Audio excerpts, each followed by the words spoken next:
नमस्कार साथियों बाल गंगाधर तिलक के बारे में अपन पढ़ रहे थे। तो बाल गंगाधर तिलक के कुछ टॉपिक रह गए थे, वहाँ पर उनको क्लियर करने की कोशिश करते हैं यहाँ। तो तिलक के स्वराज्य संबंधी विचार अपन को यहाँ पढ़ने हैं। अंग्रेजों की न्यायप्रियता उदारवादी विचारधारा में बाल गंगाधर तिलक का विश्वास था, उसके बारे में अपन को पढ़ना है। तीसरा है स्वदेशी में बहिष्कार संबंधी विचार, और नंबर 4 है राष्ट्रीय शिक्षा संबंधी विचार। तो इसके बारे में अपन को यहाँ चर्चा करनी है, उसको अपन यहाँ चर्चा करते हैं। सबसे पहले कि तिलक की जो स्वराज्य संबंधी धारणा थी, यानी कि सबसे पहले संविधान की मांग भी 1895 के स्वराज विधेयक में बाल गंगाधर तिलक द्वारा उठाई गई। और स्वराज्य से एक उनकी प्रसिद्ध उक्ति कि स्वराज्य मेरा जन्मसिद्ध अधिकार है, वो मैं इसे लेकर रहूंगा। यानी कि सबसे बड़ी मांगों में उनकी मांग थी कि स्वराज्य यानी कि मेरा जो देश है वो ब्रिटिश शासन से मुक्त हो, ठीक है ना। इसके लिए उन्होंने तरह तरह के जो है तरीके अपनाए, जनता को जो है जागृत करने की कोशिश की। समाचार पत्रों के माध्यम से ब्रिटिश नीतियों की उन्होंने आलोचना की कि भारत की जो जनता जब जागृत होगी और उसमें जो है राष्ट्रीयता का भाव संचार होगा, तो क्रांति के द्वारा या विचारों के बदलाव द्वारा जो अंग्रेजों को डेढ़ दिया जाएगा और भारत स्वतंत्र हो जाएगा। तो स्वराज्य संबंधी अवधारणा की बाल गंगाधर तिलक की उसी का अपन यहाँ छान देखते हैं कि क्या था उन्होंने इसके लिए। कि तिलक के समस्त राजनीतिक चिंतन को एक शब्द में व्यक्त किया जा सकता है, तो मैं स्वराज यानी कि समस्त जो राजनीतिक चिंतन है उसका अपन एक सारांश रूप में देखते हैं, तो वो स्वराज्य के संबंध में निकलकर सामने आता है।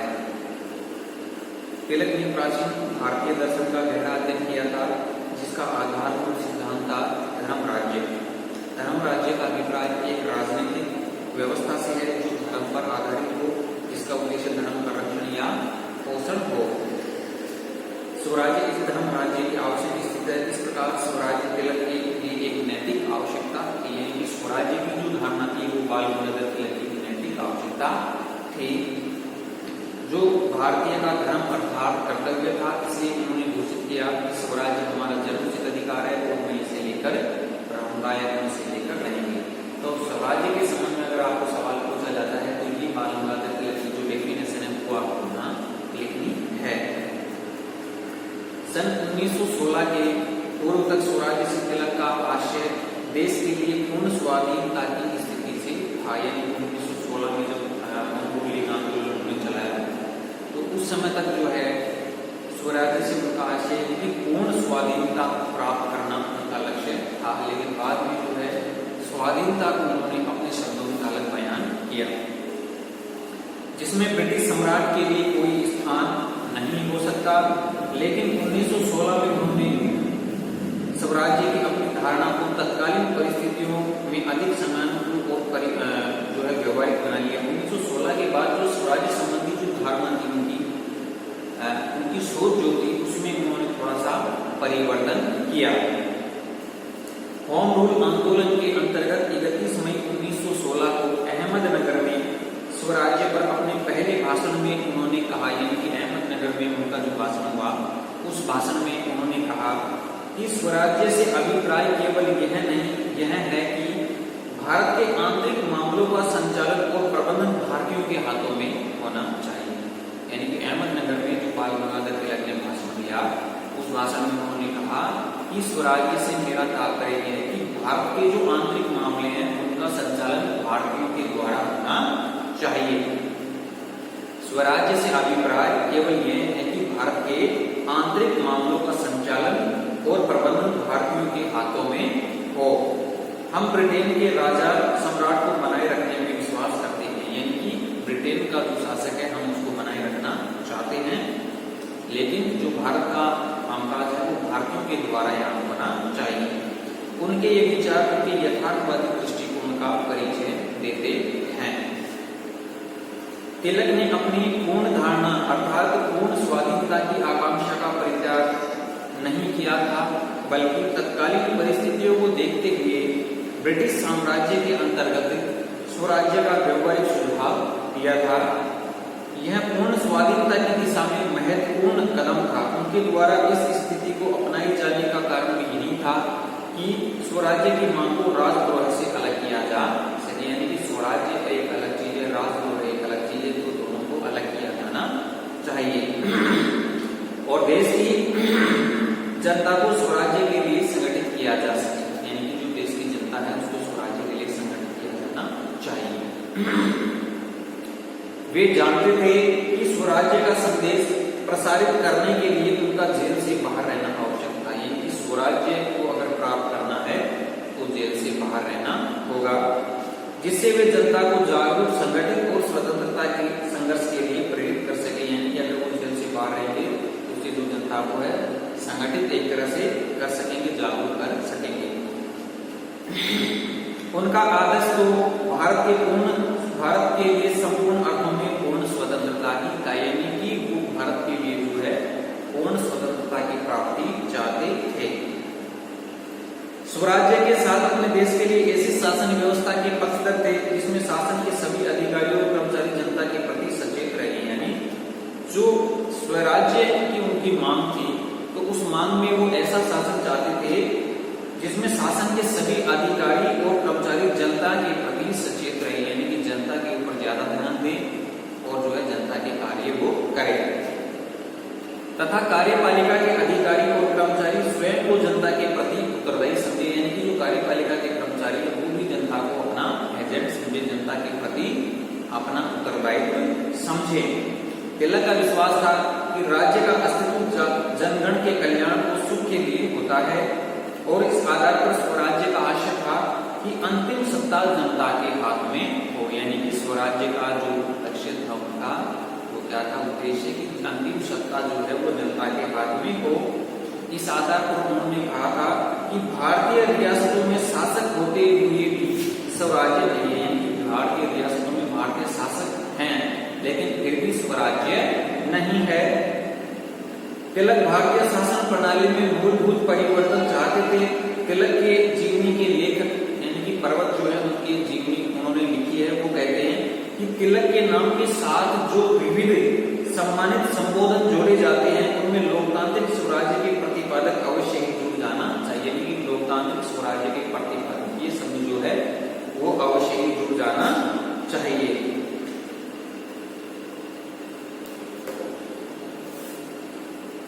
ब्रिटिश नौकरशाही के इस तर्क से वे पूर्णतया सहमत थे कि स्वयं भारत के मामलों का प्रबंध नहीं संभाल सकते, यानी कि ब्रिटिश नौकरशाही का कहना क्या था कि जो भारत के जो नागरिक हैं वो भारत का प्रशासन नहीं संभाल सकते, तो वे इस बात से सहमत थे।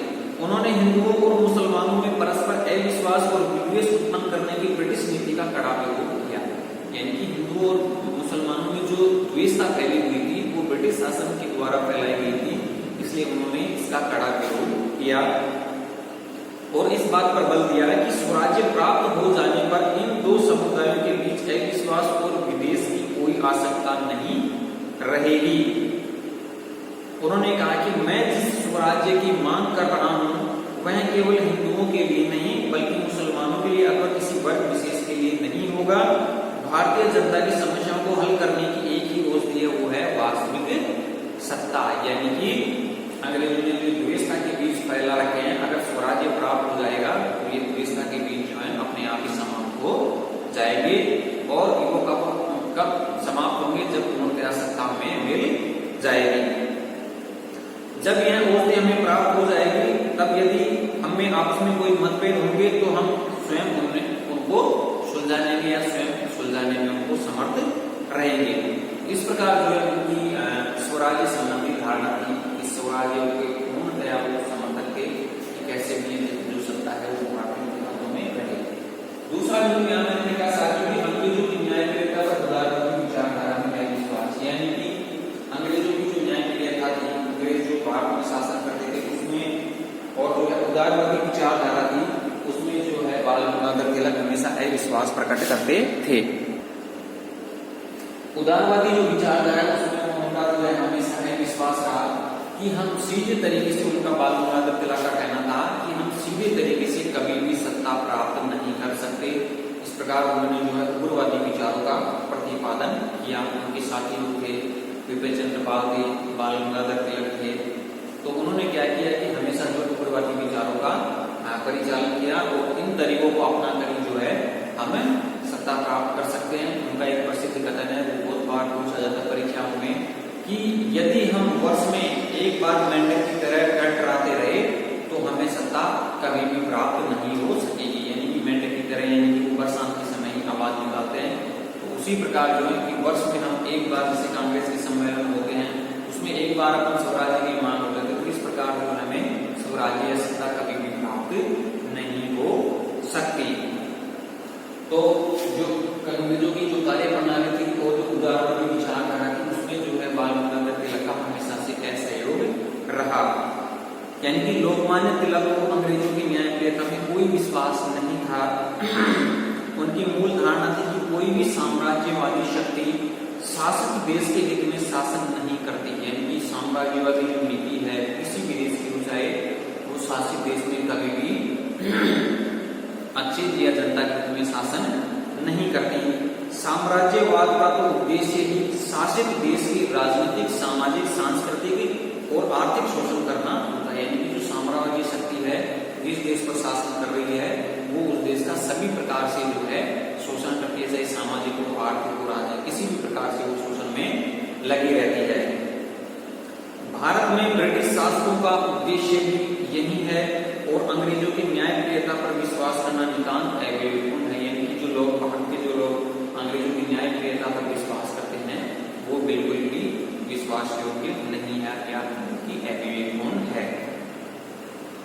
उन्होंने उदारवादियों की पद्धति और साधनों की निरर्थकता और प्रभावहीनता पर कटाक्ष करते हुए कहा कि अनुनय, आग्रह और प्रतिनिधि मंडल से कुछ नहीं होगा जब तक कि इसके पीछे ठोस शक्ति न हो। यानी कि अनुनय विनय हम करते हैं, याचना करते हैं, तो इससे जो है स्वराज्य की प्राप्ति हमें नहीं होगी।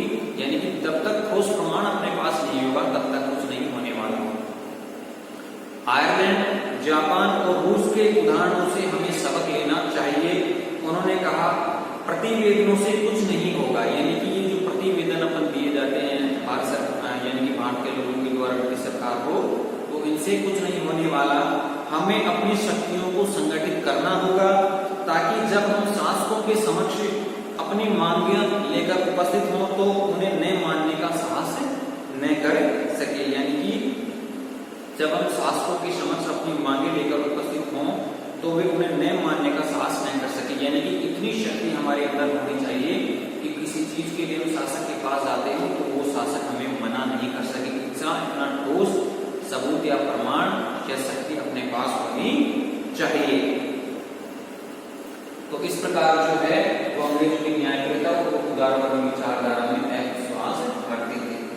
नंबर तीसरा यहाँ संसार की बात करते थे स्वदेशी व बहिष्कार संबंधी विचार। यानी उनका ये विचार था कि स्वदेशी को अपनाया जाए, यानी कि अपने देश द्वारा जो नियमित साधन है उनको ज्यादा अपनाया जाए और जो विदेशी है उनका यहाँ बहिष्कार किया जाए।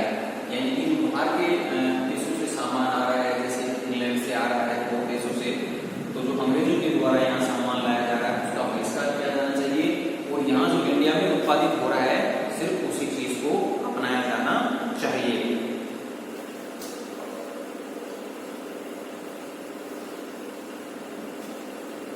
यानी कि एक विचारक है नेविल्सन, उन्होंने तिलक के बारे में कहा है कि नेविल्सन ने तिलक को यह कहते हुए उद्धृत किया है कि अपने उद्देश्य के कारण नहीं बल्कि उसे प्राप्त करने के उपायों के कारण हमें उग्रवादियों की उपाधि मिली है। स्वदेशी और बहिष्कार तिलक के चिंतन के अनुसार और तिलक द्वारा अपनाए गए दो सबसे महत्वपूर्ण साधन थे। यानी कि स्वदेशी और बहिष्कार। साथ ही ये जो सवाल है वो आपसे पूछा जा सकता है परीक्षा में, 5 नंबर के सवाल में या 2 नंबर के सवाल में किसी भी प्रकार से। तो बाल गंगाधर तिलक के द्वारा अपनाए जाने वाले ये दो महत्वपूर्ण साधन थे।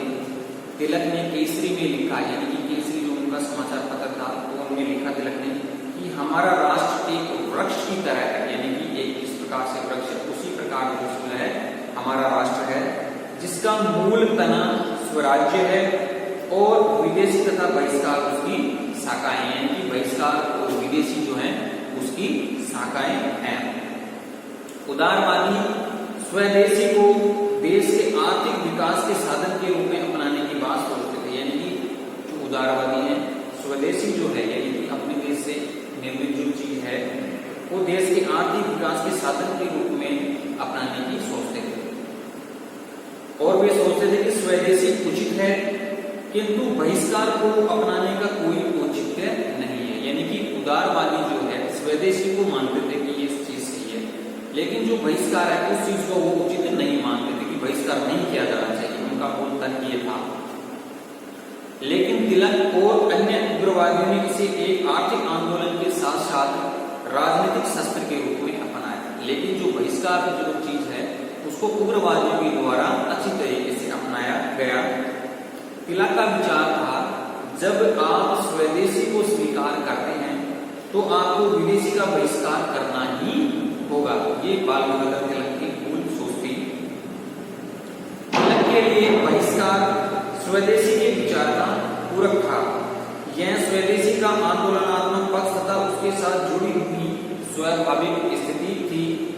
तिलक वास्तव में बहिष्कार को ब्रिटिश सरकार के विरुद्ध भारतीयों के रोष की अभिव्यक्ति का प्रभावशाली माध्यम समझते थे। यानी कि जो भारतीय थे उनका गुस्सा था एक तरह से बहिष्कार, ठीक है ना, उसको वो जायज ठहराते थे बाल गंगाधर तिलक।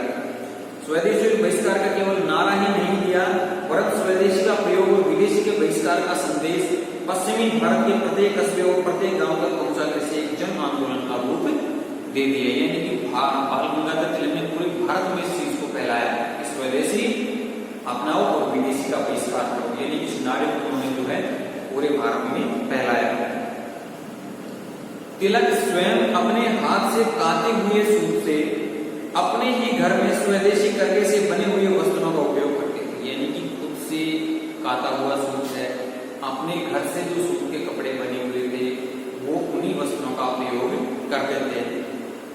वे उन्हीं मोटे वस्त्रों को पहने अदालत तक में जाने लगे और कहा कि साम्राज्य विक्टोरिया के दरबार में भी वे उन्हीं वस्त्रों में गए। यानी कि अदालतों में गए या विक्टोरिया के भवन में गए इंग्लैंड, तो भी वो उन्हीं मोटे कपड़ों को पहने हुए ही गए। तिलक स्वयं मनसा वाचा करना स्वदेशी थे। यानी मन वचन क्रम से स्वदेशी थे।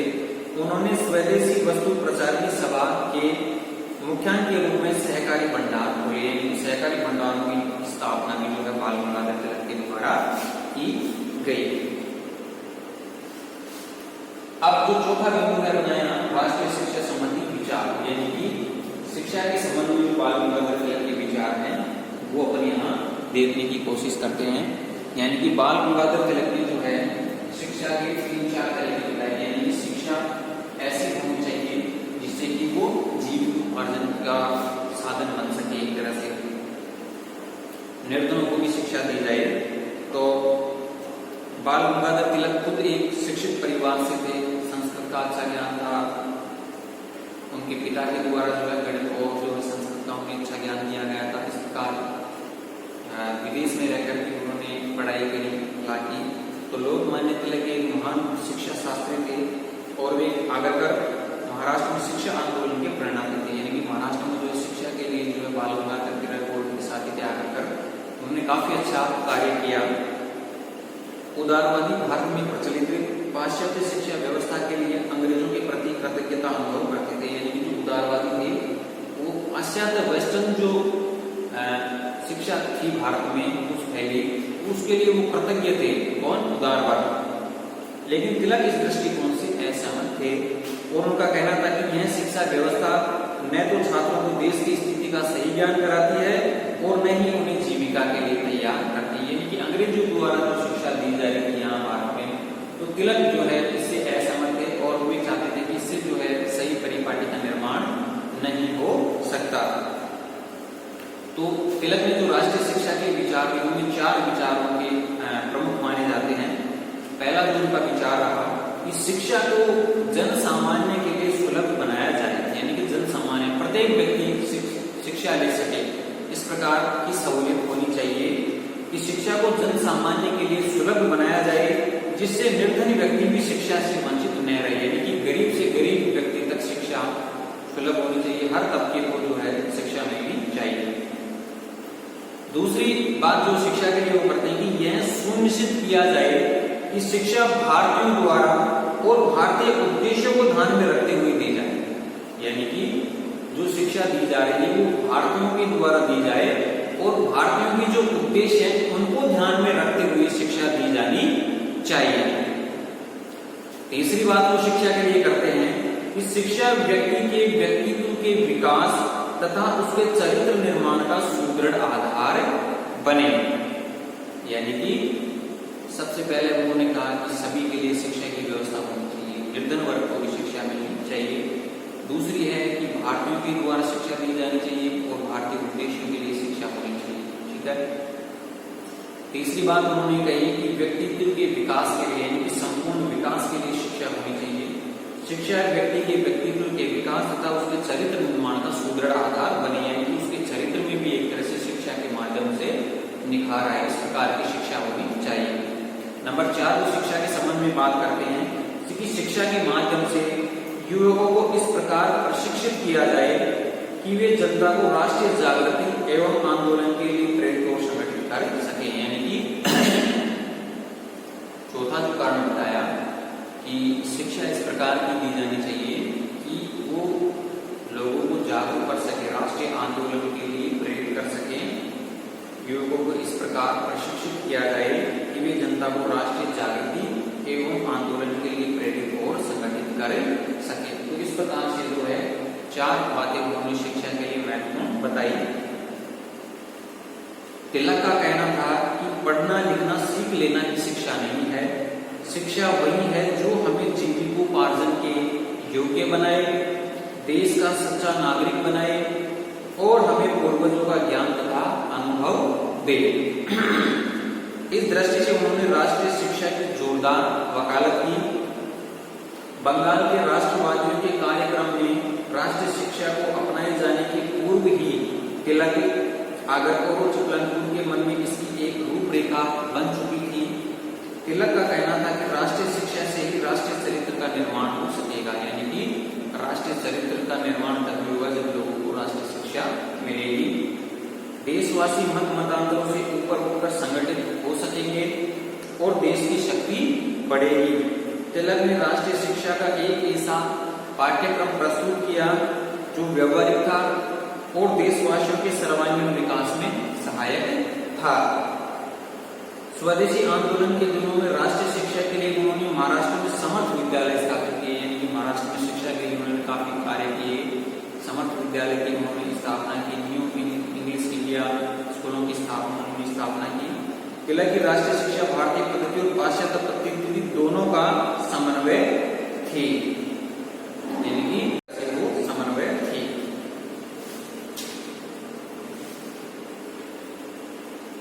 तिलक ने एक साथ अपने यहाँ बात देखते हैं कि तिलक ने जो समाज सुधारों के लिए जो प्रयास किया वो किस प्रकार से किया, किन किन बातों की उन्होंने बात की कि समाज सुधार के लिए उन्होंने है उनमें सन 1889 में शारदा सदन, विवाद और अक्टूबर 1990 की चाय पार्टी की घटना को उल्लेख किया जाता है।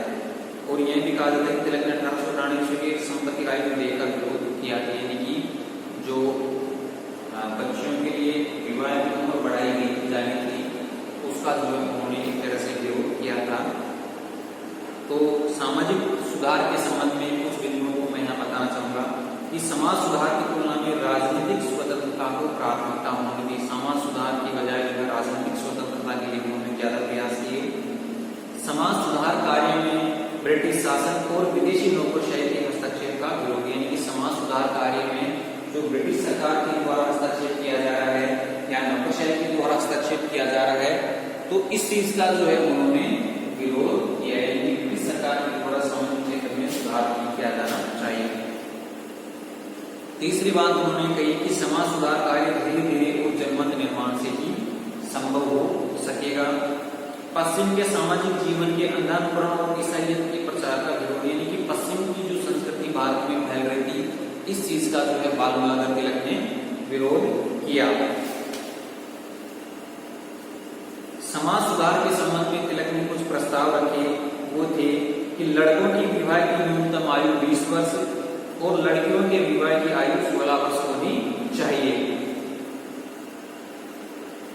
40 वर्ष से अधिक आयु के पुरुष विवाह न करें और यदि वे विवाह करना ही चाहे तो विधवा से विवाह करें। यानी 40 वर्ष से ऊपर के जो है पुरुष को विवाह नहीं करें और अगर करना है विवाह तो वे सिर्फ विधवा से ही विवाह करें। विवाह उत्सव पर मद्यपान बंद किया जाना चाहिए। दहेज का चलन रोक दिया जाना चाहिए। विधवाओं को विरोध नहीं किया जाए। ये जो समाज में अस्पृश्यता फैली हुई है इसका उन्मूलन किया जाना चाहिए। जनता में शिक्षा का अधिकाधिक प्रसार किया जाए। शिक्षा में धार्मिक शिक्षा को सम्मिलित किया जाए, यानी कि धार्मिक शिक्षा की वो बात करते हैं। प्रत्येक समाज सुधारक अपनी मासिक आय का 1/10 भाग सार्वजनिक कार्य में खर्च करे। तिलक के घोर विरोधी रहे हैं वैलेंटाइन सिरोल ने निराधार युक्तियां जुटा करके सिद्ध करने की चेष्टा की है कि तिलक पुरातन पंथी और रूढ़िवादी थे। यानी कि वैलेंटाइन सिरोल ने जो है बाल गंगाधर तिलक की काफी आलोचना की है और भारतीय अशांति के जनक के रूप में तिलक को परिभाषित किया है। ठीक है ना, कि वैलेंटाइन सिरोल ने जो है बाल गंगाधर तिलक को भारतीय अशांति का जनक कहा है, जिनमें धार्मिक और सामाजिक सुधारों के प्रति कोई रुचि नहीं थी। तिलक का एक निश्चित और स्पष्ट सामाजिक दर्शन था और वे समाज सुधार चाहते थे। उन्हें पुरातन पंथी रूढ़िवादी कहने का कोई आधार या औचित्य ही नहीं है। तो इस प्रकार साथियों बाल गंगाधर तिलक के बारे में अपन ने चर्चा करी। स्वराज्य संबंधी धारणा के बारे में चर्चा करी, यानी कि स्वराज्य में अधिकारों में से लेकर रहूंगा काफी प्रबल दावेदारी स्वराज्य के लिए रखी। अंग्रेज की न्यायप्रियता उदारवादी विचारधारा का है विश्वास है। ये चर्चा करी मैंने स्वदेशी व बहिष्कार संबंधी विचार और राष्ट्रीय शिक्षा संबंधी विचार की वो बात करते हैं। इसके अलावा साथियों बाल गंगाधर तिलक के बारे में आप अपने नोटबुक से भी पढ़ते रहे, क्योंकि सवाल जो है इसमें बड़ा भी पूछा जा सकता है। 5 नंबर का सवाल भी या 2 नंबर का सवाल भी। तो आपकी जो क्लास अपने बाल गंगाधर तिलक की उनको बार बार आप देखते रहिए, आप अपने नोटबुक से तैयार करते रहिए। आगे के जो टॉपिक हैं